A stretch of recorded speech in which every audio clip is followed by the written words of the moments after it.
வணக்கம், நான் ராதிகா. இன்றைக்கி ரொம்ப சுவையான, அருமையான, ஆரோக்கியமான அத்திக்காயில் கூட்டு எப்படி செய்கிறது அப்படின்னு பார்க்க போகிறோம்.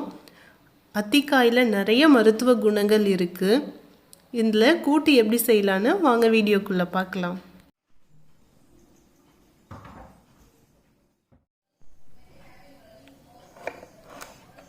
இப்போ அத்திக்காயில் கூட்டு செய்கிறதுக்கு கட் பண்ணிக்கிறோம்.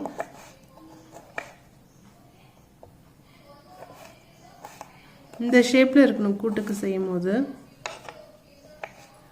இதில் நிறைய மருத்துவ குணங்கள் இருந்தாலும் உங்களுக்கு ரொம்ப பிடிச்ச உணவை இஷ்டமாக சாப்பிடும் போது உங்கள் உடம்புக்கு எந்த சத்து தேவையோ அதை உடம்பே தானே உருவாக்கிக்கும். அதனால் எப்போ சாப்பிடும் போதும் பிடிச்சி இஷ்டமாக சாப்பிட்ற மாதிரி பார்த்துக்குங்க. அத்திக்காய் கூட்டு செய்கிறதுக்கு 1 கப் அளவுக்கு பாசிப்பருப்பு, 2 ஸ்பூன் அளவுக்கு கடலைப்பருப்பு, இது ரெண்டுத்தையும் ஃபஸ்ட்டு கழுவி எடுத்துக்கலாம். வெங்காயம், 1 வெங்காயம், 1 பச்சை மிளகாய், 1 தக்காளி, இதை ஃபஸ்ட்டு குக்கரில் போட்டு கழுவிடலாம்.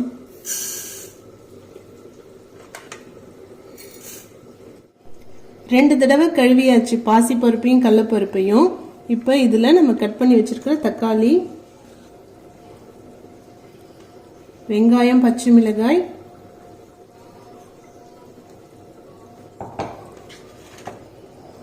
தண்ணியில் போட்டு வச்சிருக்கிற அத்திக்காய்.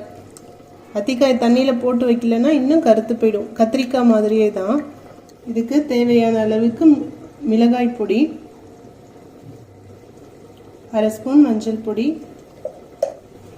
இதுக்கு தேவையான கல் உப்பு. இப்போ இதெல்லாம் போட்டு 1 டம்ளர் அளவுக்கு தண்ணி ஊற்றி 2 விசில் விட்டு எடுத்துக்கலாம். எல்லாத்தையும் போட்டு மூடி ஒரு 2 விசில் விட்டு எடுத்துக்கலாம்.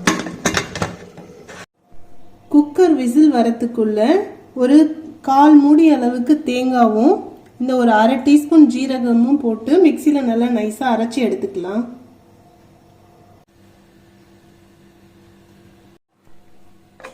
ப்ரெஷர் ரிலீஸ் ஆயிடுச்சு, இப்போ எடுத்துடலாம்.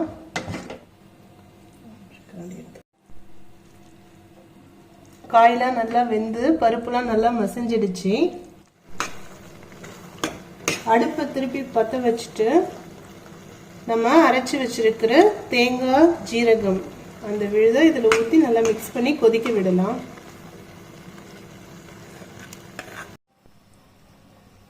கூட்டு கொதிக்கிறதுக்குள்ள தாளிச்சிக்கலாம். ஒரு 1/2 டீஸ்பூன் அளவுக்கு எண்ணெய் விட்டு வடகம் போட்டுக்கலாம். வடகம் பொரிஞ்சதும் கருவேப்பிலை போட்டு இதை அப்படியே கூட்டில் போட்ட வேண்டியதான்.